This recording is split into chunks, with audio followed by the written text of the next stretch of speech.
She was betrayed, humiliated, and left to raise her child alone, until one shocking courtroom twist changed everything. What her daughter revealed in front of the judge silenced the entire room and flipped the story no one saw coming. This isn't just a tale of heartbreak. It's a powerful journey of truth, courage, and justice. Where are you watching from? Let us know in the comments. And don't forget to subscribe for more unforgettable stories like this. The first time I saw Julian Hale, he looked like a man who had already buried himself alive. Dressed in the finest tailored charcoal suit money could buy, standing behind a wall of glass that framed the city skyline like a painting. He didn't turn around when I entered, just stood there, still, like one of his own statues, silent, precise, untouchable. I clutched my purse a little tighter. I didn't belong here. The concierge had called it a special offer, a chance meeting. But there was nothing accidental about this.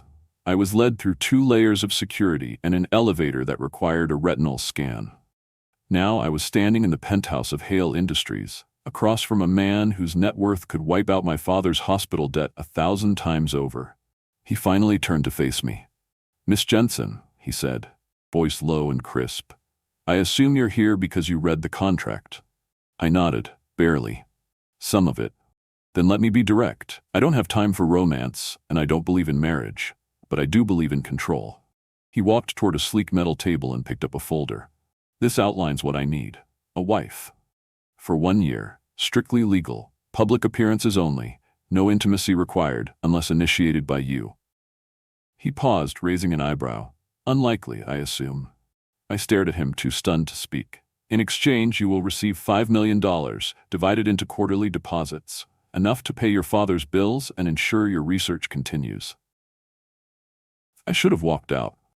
I should have thrown that contract in his face. But I didn't. Because my father's lungs were collapsing, and every night he begged me not to worry. Because I'd given up my PhD candidacy to take care of him. And now I was working night shifts in a lab that barely paid minimum wage. Because the man standing in front of me was offering me something that no one else ever had. "Why me?" I asked finally. He didn't blink. "Because you're smart, you're discreet, and you're not interested in me." "That sounds insulting." "It's practical," he replied. "You're not dazzled by wealth. You don't post selfies. You don't chase cameras. You're exactly what I need. Forgettable." My pride screamed, but my lungs couldn't form protest. I looked down at the folder. 1 year, 5 million. Walk away clean. I'd disappear from his life, and he from mine. "What's the catch?" I whispered. He hesitated, just long enough for me to see something flicker in his eyes. Regret? Sadness? No, too human. It was fear. And then it vanished. "I'm dying," he said. The air left the room. "I was diagnosed last year. It's rare. Degenerative. The press doesn't know, and I intend to keep it that way. But if I'm going to fade out, I want control over the narrative. A wife adds stability. I need someone who knows the rules and won't fall apart." He was giving me all his cards. Not because he trusted me, but because he didn't care. He thought he'd already lost. "Can I think about it?" I asked. "You have 24 hours, he said. "After that, the offer disappears." I went home and stared at my father's oxygen tank for an hour. He was sleeping, thin and gray, gripping the worn prayer beads he carried every night since Mom died. I thought about how many pills he skipped so I could afford groceries, about how he once worked 30 years as a teacher just to help me reach college, about how I would never forgive myself if I lost him just because I was too proud to take the lifeline offered. The next morning, I stood in the same room, folder signed, fingers trembling. Julian didn't even look at it. He just picked up his phone and said, "Schedule the ceremony. End of the month. Keep it private." And that was it. I was going to be Clara Hale. The first press release came out within days. Billionaire bachelor marries obscure scientist. Social media erupted. She must be pregnant. She's after his money. Gold digger. Julian didn't care, and neither did I, because I watched my father breathe easier for the first time in months. The first deposit landed, and I wrote a check to the clinic the same day. It felt like blood money, but it worked. Julian and I rehearsed our first appearance like it was a performance, which it was. Hand placement, eye contact, smile ratios. At the gala, he wrapped an arm around my waist like I was porcelain. I played the wife, warm, clever, reserved, cameras flashed, board members nodded. but in private, we barely spoke. His wing of the house was silent after 9 p.m. He lived like a ghost, slipping from meeting to meeting, avoiding emotion like it was a virus. I learned he drank exactly 1 glass of bourbon every Friday at 10. That he played piano late at night when he thought no one could hear. That he hated lilies but let them grow in the garden because they were his mother's favorite. I didn't know why it mattered, but it did. One night, I knocked on his study door. He didn't look up. "Something wrong?" "No," I said. "I just wanted to say thank you for saving my father." His hand paused over a document. "You're fulfilling your end of the bargain. That's enough." "I know," I said, "but I'm still grateful." He stared at me for a moment, and for once I thought he might smile. Instead, he turned back to his desk. "Don't mistake this for something it's not, Clara. We're business partners, nothing more." I left without a word, but I couldn't forget the way his voice cracked just a little when he said my name. The days that followed were routine, cold, efficient. We were excellent liars in public, better than most real couples, and maybe that's what made it so much worse. Because every time I stood beside him and held his hand, a small part of me started to wish that it wasn't a lie. That maybe, just maybe, I wasn't forgettable after all. But I reminded myself of the rules, of the countdown. 1 year, no love, no expectations, just a contract. And I had already broken the first rule. I was starting to care. By the time our wedding day arrived, the truth felt further away than ever. Julian and I stood beneath an arch of white roses in the Hale Estate's private garden. Only 15 people were invited. His legal team, 2 of my closest colleagues, and 1 priest who didn't ask too many questions. No media, no vows, no kisses. Just a signature, a gold band, and a soft breeze brushing through silk petals that looked too perfect to be real. My dress was simple. I chose it deliberately, a clean ivory silhouette with no lace, no sparkle, no illusion of love. I caught Julian's eye once during the ceremony. His gaze held mine for a second too long. There was something in it. Not warmth, not affection, but something almost like apology. And just like that, I became Clara Hale, wife of a dying billionaire who didn't believe in goodbyes. The house after the ceremony was quiet. No champagne, no laughter. Just the soft shuffle of staff removing chairs and floral arrangements. Julian disappeared into his study. I went upstairs, unzipped the dress myself, and stared at the empty reflection in the mirror. I looked like a stranger. A woman who had traded her name and future for a calculated illusion. Still, there were perks. The next morning, my father received a call from the top pulmonologist in the state, his name now fast-tracked on transplant lists. Julian's people didn't just pay bills, they reshaped reality. The Hale name moved mountains. And yet, with all that power, Julian used so little of it for himself. He followed the same routine. Wake at 5, no breakfast, emails until 9, meetings until 4. He trained in the gym for exactly 45 minutes. At night, he played piano. I wasn't supposed to notice, but I did.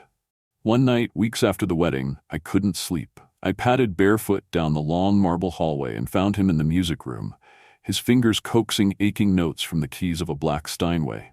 He didn't see me, or maybe he didn't care. I leaned against the doorway, invisible. He wasn't playing for performance. He was remembering. Every chord felt like a memory slipping through his hands. And then suddenly, he stopped, mid-song. His shoulders tensed. He clutched his side. I rushed to him before I could stop myself. He looked up, startled. I saw sweat on his brow, pain etched around his eyes. "You should go," he said through gritted teeth. "You need help," I whispered. I said go.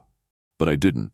I knelt beside him, pulled his hand away from his ribs, and gently helped him sit back. His body trembled. He hated being seen like this, weak human. But I couldn't leave him like that. "I'll get the doctor," I said. "No," he snapped. Then softer. Just give me a minute." I stayed beside him, silent. That was the first time he let me touch him without flinching. After that night, something shifted. Julian didn't speak more. He didn't soften, but he didn't avoid me either. He started having breakfast in the same room, always silent, always reading, but I was allowed to sit across from him. That, in Julian Hale's world, was intimacy. Then came the gala. The board of Hale Industries was hosting their annual philanthropic fundraiser. Julian insisted I attend. "Optics," he said. "The board needs to see we're stable." He handed me a custom gown, deep navy velvet with silver beading. I almost didn't wear it out of pride. But the look on his face when I entered the room that night, just a flicker, was worth every stitch. He didn't offer his arm, but he nodded once like approval. "You look functional," I smirked. "Try not to faint from excitement." He almost smiled. The event was a blur of champagne flutes, marble staircases, and artificial laughter. I was introduced as Mrs. Hale, and every time someone said it, I felt like I was walking deeper into a role I hadn't rehearsed for. And then she walked in, tall, red dress, blonde hair sculpted like a movie star, her eyes locked on Julian like a predator spotting a wounded animal. "Julian," she purred, brushing past me, "you look thinner." "Elaine," he said, voice cold. She smiled, too wide. "A wife? Really? That's almost romantic." I turned away, but her voice followed me. "You must be the quiet one. I've heard so much about you." "I haven't heard a thing about you," I said sweetly, "and that's exactly how I prefer it." Julian's lips twitched, just barely. Later, when the crowd thinned, I found him on the balcony, nursing his single glass of bourbon. "Old flame?" I asked. "Elaine's a board member's daughter," he said. "She thinks cruelty is a sign of intelligence." She seemed sharp. He glanced at me. "You held your own. I'm not as forgettable as you assumed." He looked away. "No, you're not." There was silence between us, not heavy, not empty, just silent. I leaned against the railing. "Do you miss who you were before the diagnosis?" His fingers tensed around the glass. There was no before, just a different kind of dying. That night, I watched him longer than I should have. His profile outlined in city lights, a man made of glass and fire, breaking from the inside out but refusing to let anyone see the cracks. The weeks that followed were a dance of contradictions. We shared space, we shared silence, and once we shared laughter, real, unfiltered laughter, when his driver nearly backed the Bentley into a valet cart. Julian's laugh was rare, deep, brief, unexpected. It stopped me cold. I started to look forward to things I shouldn't. Morning glances, the rare, almost smiles. The way he'd sometimes wait an extra second before leaving a room, as if he didn't want to go, but didn't know how to stay. And yet, he never touched me. Not by accident, not in comfort, not in desire. We were two people trapped in a story neither of us wrote, pretending we didn't care how it ended. But one night, that illusion shattered. I came home from the hospital, visiting Dad, exhausted and rain-soaked. The power had gone out. The storm outside raged like a warning. I walked into the library to find Julian sitting in the dark, lit only by the glow of the fireplace. He looked up. "You're late." "I stayed with my father." He nodded once. "Is he stable?" "For now." I sat down across from him, the fire crackling between us. "You don't have to care, you know, about my father." He didn't answer for a long time. Then, "You're wrong. I don't have to, but I do." My heart stuttered. Julian, he stood, walked toward the fire. His back was to me. I built a world where nothing could touch me, where every move was calculated. And then you walked in. Not loud, not bold, just human. And I remembered what it felt like to be seen. I stepped forward, every breath a question. He turned. His eyes were different now. Tired, yes, but open. Terrified, but honest. "I don't know how much time I have left," he said. "But I know this. If I die pretending I don't feel anything for you, I'll regret it." And then, for the first time, Julian Hale kissed me. Not like a businessman, not like a contract, but like a man who had stopped counting the days and started wanting to live them.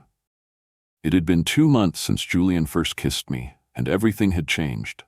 But in the quietest ways. There was no grand proclamation of love, no sweeping gestures. Just small moments stitched into the fabric of our days. The way he lingered in the kitchen when I made tea. The way his hand would hover just a little too long on the small of my back as we passed each other. And the way every night he waited for me by the fireplace in the music room, 2 glasses of wine already poured, as if he knew I needed something soft after a long day at the hospital. My father's condition had improved, remarkably so. I knew it wasn't a miracle. It was money, connections, the kind of quiet power Julian wielded without fanfare. But still I was grateful. Every week he asked for updates. Never in a pushy way, never with pity, just with quiet consistency. And that, more than anything, made me fall for him. I didn't say it out loud. Neither did he. We danced around it like a fragile secret we didn't want to break by naming it. But we felt it. In the way we moved around each other. In the silences that felt full instead of empty. Then came the night of the incident. It was nearly midnight when I returned home from the hospital. I had stayed later than usual. A young patient had gone into emergency surgery, and I couldn't bring myself to leave. I expected to find the house quiet, dark, and waiting. But instead, the main foyer lights were on. Two men in dark suits stood near the entryway, tension in their posture. And just beyond them, in the living room, I saw Julian. He was standing, shirt slightly wrinkled, tie loosened, face pale. "Clara?" he said, voice tight, "come here." I obeyed instinctively. As I stepped into the room, I noticed the man sitting across from him. Mid-40s, cold eyes, impeccably dressed. There was something predatory about him. Something that made the hairs on my neck stand. Julian's hand reached out, an anchor on my waist. "This is Everett Monroe," he said. "He's a complication." Everett didn't smile. "A partner, Julian. Let's not rewrite history." I looked at Julian. His jaw was clenched, his eyes unreadable. "I thought you ended this," I said softly. "I tried," he muttered, "but parasites tend to linger." Everett stood. "It's charming how naive you both are," he said, his voice oozing condescension. "You think love changes the terms of the deal? You think marrying this intern turns you into a saint, Julian?" My fingers tightened around Julian's wrist. He remained still. "You don't get to come into my house and insult my wife," Julian said, voice low, dangerous. Everett stepped closer. "You forget, this house exists because of me. Your company exists because of me.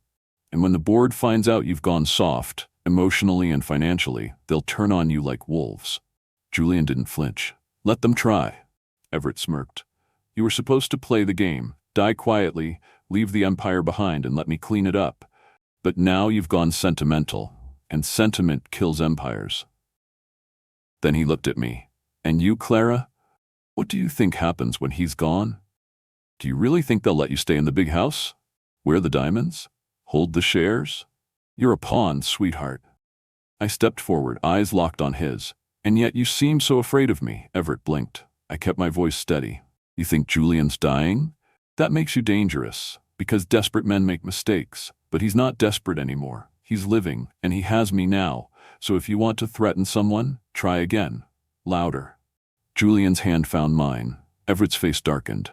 "You've made your choice," he said. Julian didn't reply. Everett turned to leave but paused at the door. "Tick-tock, Julian. Time isn't on your side." When he was gone, the room felt colder. Julian sank onto the edge of the couch, eyes closed, hands trembling. I knelt in front of him. "What does he have on you?" He didn't answer for a long moment. "Finally, I made deals when I thought I had nothing to lose. I let him buy into Hale Industries through shell corporations, offshore trusts. It was clean on paper, but now he has enough leverage to crash the company. And if he goes public, you'll be indicted," I finished.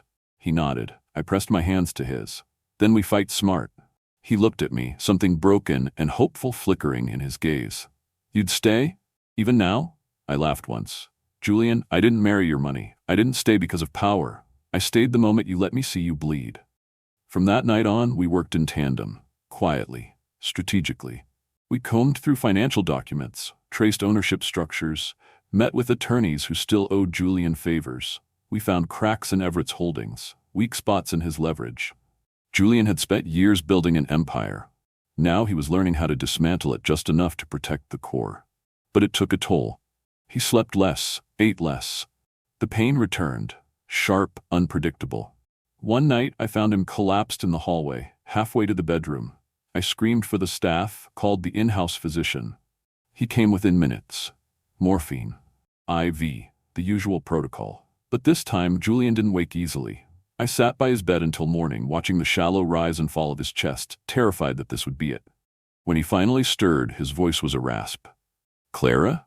"I'm here," I whispered, taking his hand. He looked at me, eyes glassy. "Promise me, if something happens, you won't let Everett win." I kissed his hand. "I won't. But you're not going anywhere. Not yet." He gave the faintest smile. "Bossy." I smiled through the tears. "Someone has to be."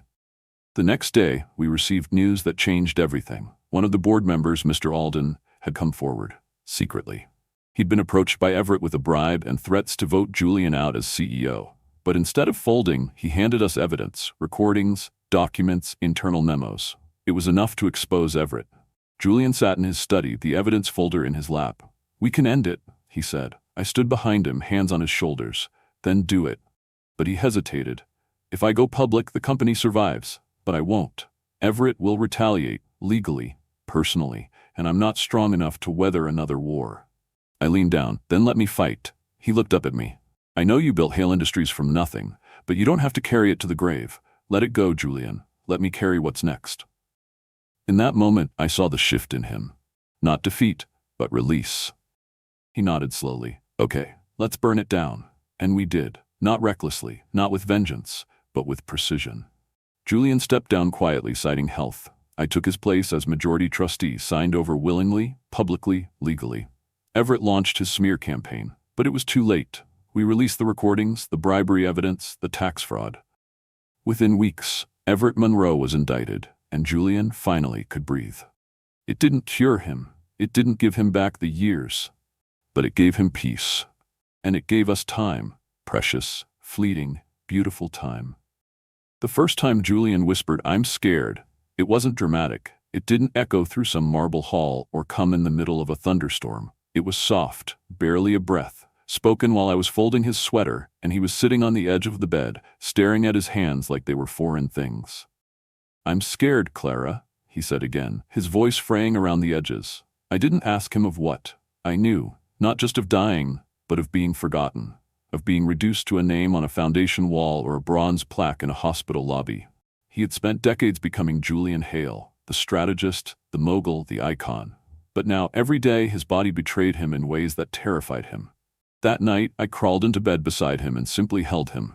No grand reassurances, just warmth, just presence. That became our rhythm. But things were shifting fast. The public didn't know yet that Julian had stepped down from the company because of a terminal diagnosis. We kept it quiet, on legal advice and on Julian's own wishes. "The empire survives better if the king exits in silence," he'd said once with a smirk. But even silence can't stop rumors. A few whispers began to surface in media blogs, mentions of Julian being seen limping, or not attending meetings, or a new woman playing the shadow CEO. They painted me as everything from his nurse to his gold-digging mistress. I didn't care about the labels. I cared about Julian. But what worried me most was Everett. Even with the indictments pending, the man was a viper. A well-connected one. He hadn't gone down quietly. Instead, he began rallying former allies, trying to stir doubt, sabotage board votes, and poison whatever legacy Julian still had. And then it happened. The gala. It was a night meant to celebrate Hale Industries' new charitable initiative, led under my name. Hundreds of wealthy donors, media outlets, and public figures were there. Julian insisted on attending. "It's our night," he said, buttoning his tux, the color gone from his cheeks but his eyes sharp. He looked frail, yes, but regal. And when we stepped into the ballroom, hand in hand, I swear the entire crowd held its breath. Cameras flashed, music swelled, and for a moment, all was well. Until Everett appeared. He wasn't on the guest list. But of course, men like him never need invitations. He waltzed in with a smug grin and a younger woman on his arm, looking like he owned the room. I felt Julian stiffen beside me. "Let me handle this," I whispered. But Julian shook his head. "No, he needs to hear it from me." Before I could stop him, Julian walked across the ballroom floor like a man walking into battle. Guests parted instinctively, the atmosphere sharpening. I followed, heart pounding. They stopped just feet apart. "Everett," Julian said calmly, "I thought I made myself clear." "You did," Everett replied, swirling his drink. "But I missed the sound of your voice. Thought I'd drop by, see if the rumors were true." "What rumors?" I asked coldly, stepping beside Julian. Everett's eyes flicked to me. "That the mighty Julian Hale is dying, and that he's leaving his empire to his pretty little wife." There was a flicker of laughter in the crowd. Julian didn't flinch. "You're not going to win, Everett." "I already did," Everett said. "You gave up the game." "No," Julian replied. "I changed the game, and you're no longer part of it." That's when Everett made his mistake. He stepped forward, voice dropping to a hiss. "You think she loves you? You think she's not waiting for you to croak so she can take it all?" I slapped him.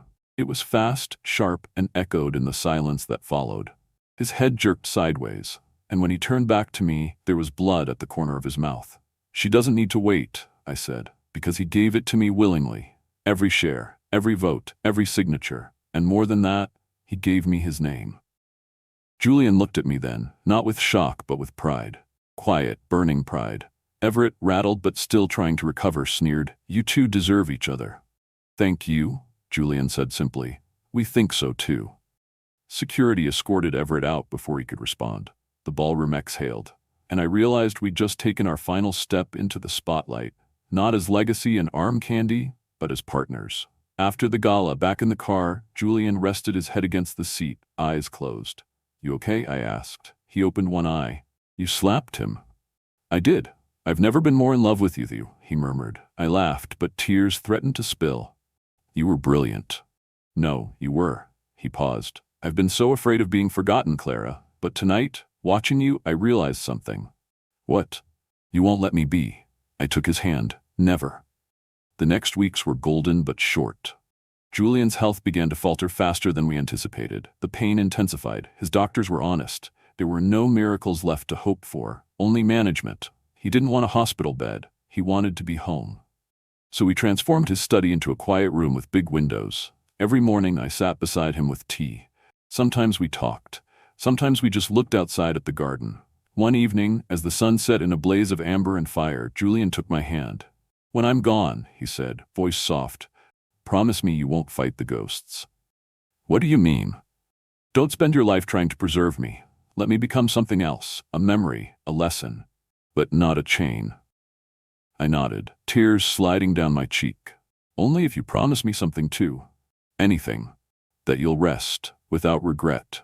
He smiled faintly. "You've already made that possible." Julian passed away on a rainy Thursday morning.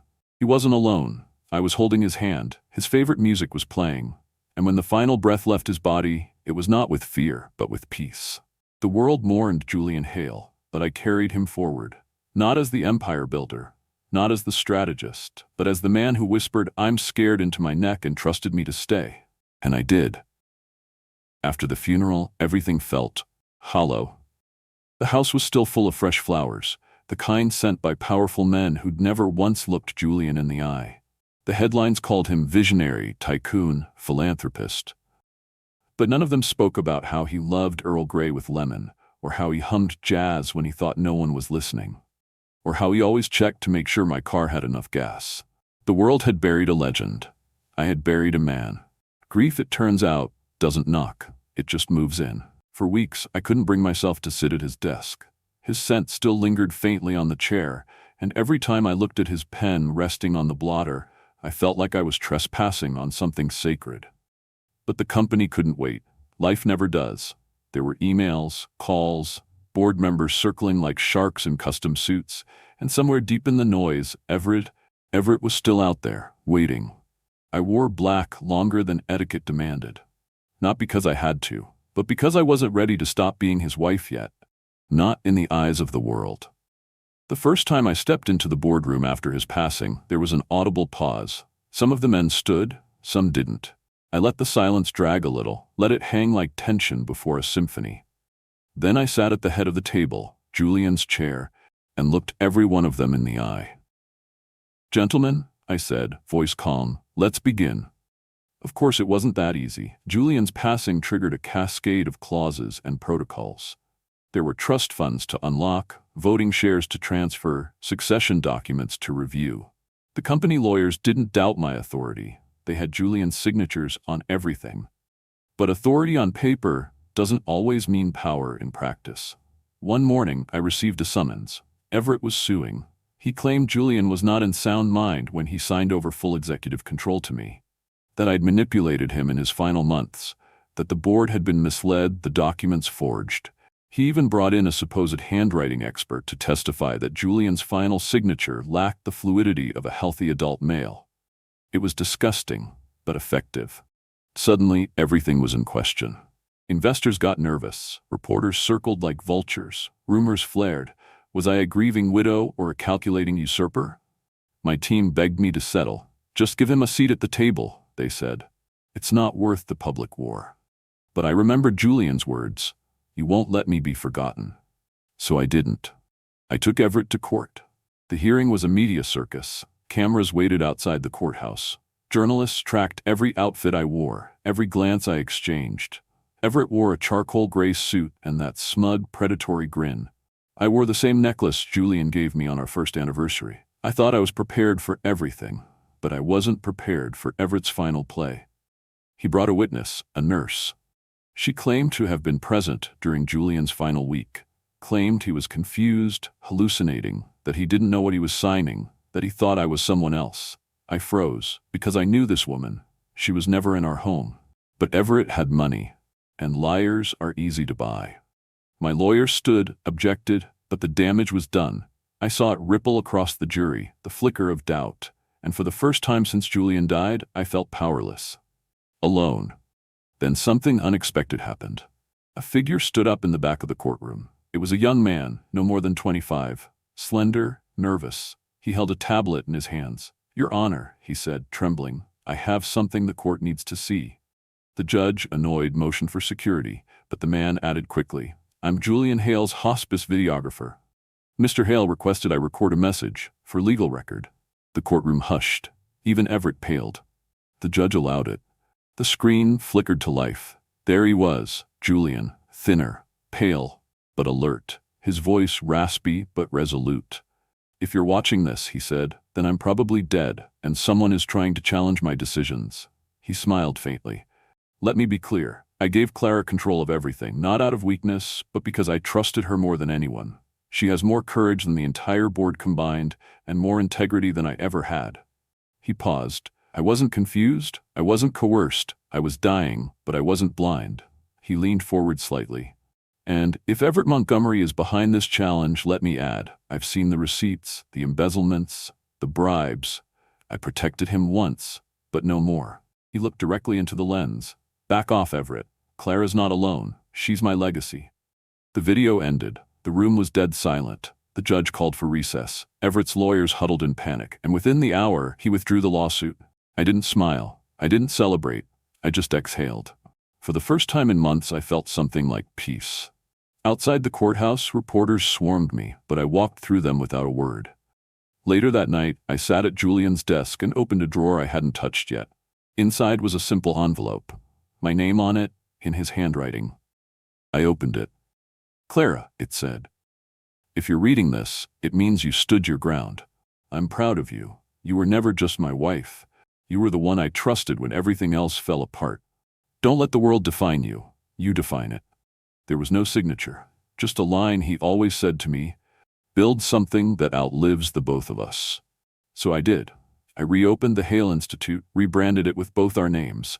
I started mentoring young women in finance. I created scholarships. I even funded a legal defense network for women widowed in corporate wars like mine. And on the 1-year anniversary of Julian's death, I returned to that courtroom. Not in mourning, but in power. I gave a speech about legacy, about love, about war, about truth. And I said his name, not as a ghost, but as a flame that still burned in me. He wasn't forgotten, not while I still had breath. After the trial, the silence in the mansion became different. It was no longer the suffocating silence of loss. It had evolved, become the silence of strength, of resolve. There were still echoes of Julian's laughter in the hallways, soft reminders of a life shared and a love that had shaped me. But now those echoes walked beside me like armor, not chains. I was no longer the woman Everett expected me to be. I was not the widow with trembling hands. I was the storm he didn't see coming. Everett may have withdrawn the lawsuit, but snakes rarely slither away for long. I knew that somewhere in the polished corridors of our former empire, he was already laying the groundwork for his next move. What he didn't know, what none of them realized, was that I'd stopped playing their game. I was building something new. I moved operations to a new office, smaller but mine. No marble statues, no gold-plated boardrooms, just raw concrete, exposed beams, and the hum of a team that believed in vision more than vanity. We weren't just rebuilding Hale Enterprises. We were redefining it. I started with the Hale Foundation, a real one this time, not the tax-sheltering photo-op machine Everett had helped Julian design years ago. This time, we went straight into the communities. We funded shelters for women escaping abusive business partnerships, scholarships for girls studying finance and law, and startup capital for single mothers with business dreams bigger than their bank accounts. People started talking, quietly at first, then louder. She's not just holding the torch, she's lighting a new one. And with every headline that called me the widow who won, I reminded myself, I wasn't just winning for Julian. I was winning for every woman told she couldn't sit at the table unless she brought coffee. That winter I received an invitation, gold-embossed, thick paper, the kind that reeks of money and masks. It was from Everett, a gala, charity, of course, supporting innovative leadership among emerging entrepreneurs. The irony nearly made me laugh, but I didn't decline. I accepted, and I dressed for war. The gown was midnight blue silk, simple but tailored so sharply it could cut glass. No flashy diamonds, just the locket Julian gave me, nestled over my heart. My heels clicked on the marble floors of the Carlton Hotel ballroom with a rhythm that turned heads before I even spoke. Everett greeted me with that serpentine smile. His new wife, a woman half his age with the same polished emptiness in her eyes that I used to see in my own reflection back when survival meant silence, stood beside him, draped in couture and fear. "Clara," he said, voice warm with venom. "You came." "I always come," I said, taking a flute of champagne from a passing tray without breaking eye contact. "Especially when the devil sends an invite." He laughed. Too loud. A little forced. "I must say, I've been following your little crusade. Very inspiring." "Careful, Everett," I said, sipping calmly. "Inspiration spreads faster than corruption." The room was filled with donors and socialites, but I wasn't there to mingle. I was there to make a point. Midway through the evening, they called for speeches. Everett took the stage first, oozing charm and sound bites. He spoke of legacy, innovation, and empowering the future. He ended with a toast to bold visionaries. Then, someone handed me the microphone. I didn't smile. I didn't thank anyone. I simply stepped forward and spoke. "When my husband died," I began, "many people expected me to vanish, to grieve quietly, to let the vultures pick apart what he built." A few people shifted uncomfortably. Everett raised a brow. "But grief doesn't make you weaker. It burns away the unnecessary. It teaches you who you are when there's nothing left to prove and no one left to please." I walked slowly across the stage, locking eyes with the crowd. You don't inherit legacy. You live it. You fight for it. And sometimes you rebuild it from rubble while the world waits for you to fail. There was a beat of silence. And when those who tried to bury you show up wearing tuxedos and giving speeches, just remember, some roots grow best in darkness. I placed the mic down and left the stage with thunder in my footsteps. The next day, the clip went viral, not just because it was dramatic, but because it was true. Women from across the country sent letters, some handwritten, some typed, some just tear-stained postcards with the words, "Thank you for saying it." One letter stood out. It was from a woman named Helen in Wyoming. She was 64, widowed. Her husband had left her with debt, a failing farm, and 1,000 unsent emails begging banks for leniency. She wrote, "When I watched you speak, I stood up from my chair. I don't know why, I just needed to stand. You reminded me I still have legs. Thank you." I called her. We spoke for an hour. I cried. She cried. Then she asked, "Do you think it's too late for me to start something?" I told her, "It's never too late," and it wasn't.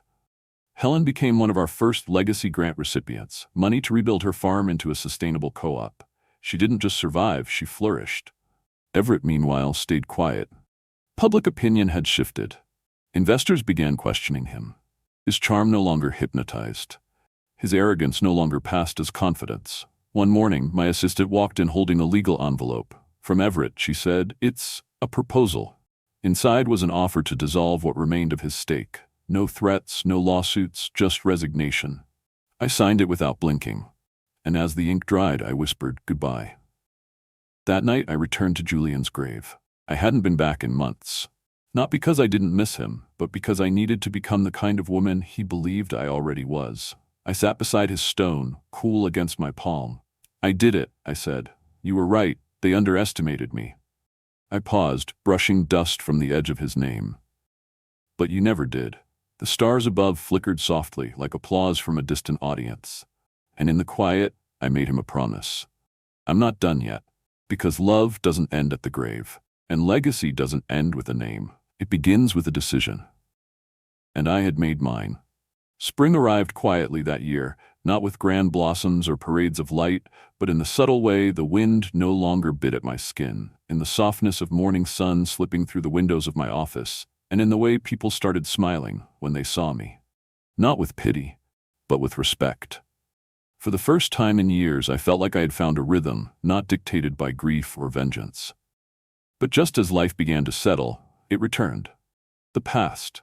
It came not in the form of Everett or lawsuits or headlines. It came as a voice I hadn't heard in over 2 decades. Clara, I froze at the doorway of the small cafe where I had agreed to meet with a new board member from one of our nonprofits. But the voice didn't belong to her. It belonged to him. I turned slowly, and there he was, James Porter. My first love. He looked older, of course. Gray at the temples, deeper lines around the eyes, but still the same steady gaze, the same half-smile that once convinced me I could outrun the world if I just held his hand tightly enough. We hadn't spoken since college, since that one heartbreaking goodbye at Union Station when he left for medical school and I left for the life that would eventually lead me to Julian. We'd promised to write. We didn't. Life got fast, then it got heavy. Then it just got away from us. But now, here he was, standing with a coffee in one hand and a look of disbelief in the other. "What are you doing here?" I asked, my voice cracking slightly under the weight of memory. "I live here now," he said. "Moved back after retirement. I volunteer at the children's wing in St. Eliza's." Of course he did. James had always been the kind who patched broken wings instead of complaining about why they got broken in the first place. We sat, talked, laughed in the way people do when the years melt between them like snow in the sun, and when he asked if I wanted to take a walk through the old botanical gardens, I surprised myself by saying yes. It wasn't a date, not exactly, but it felt like an invitation, not just from James, but from life itself. An invitation to feel again. That night, I couldn't sleep. I lay in bed, staring at the ceiling, wondering what Julian would think. Would he feel betrayed? Or would he smile, gently as he always did, and tell me that love doesn't belong to the past, that it's not a mausoleum meant to be visited on anniversaries, but a seed meant to be planted again and again and again? The next day, James sent me a single white rose. No note, just a memory. And I knew then that my story wasn't finished. It was turning. But stories, like wounds, don't always heal in straight lines. A week later, I received a message from Everett's old lawyer. Not Everett himself. He had quietly retreated into obscurity. The message was simple. There was a storage facility. Julian's belongings. Things Everett had held in corporate trust after his passing. It was a move of control, of course. One final power play. But now that he was out of the picture, the items had been released to me. I went alone.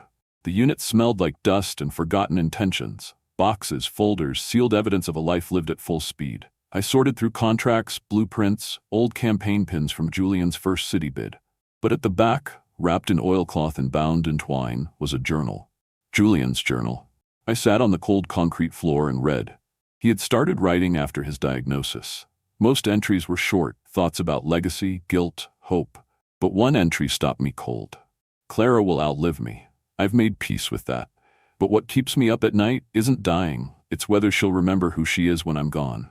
Not my wife, not the widow, but Clara, the force of nature, the storm in pearls." I cried. Not the quiet tears of grief, but the sobs that come when truth finds you again and reclaims you. Julian had always seen me, even in my silence. I left that facility not with grief in my chest, but with fire. And I knew what I needed to do next. The Hale Women's Summit launched that summer. It wasn't just another panel event, it was a movement. I brought together women from across industries, CEOs, scientists, teachers, mothers, fighters, and we built rooms where we didn't ask for permission to speak. We told truth that had been whispered for too long, stories of betrayal, triumph, reinvention. And as I stood on the stage of the final night, beneath a dome of stars, I saw James in the crowd, not trying to save me, just there, present, respectful, rooted. When the music faded and guests filed out, he approached. "Clara," he said softly, "I've never been more proud of someone I loved." "You still love me?"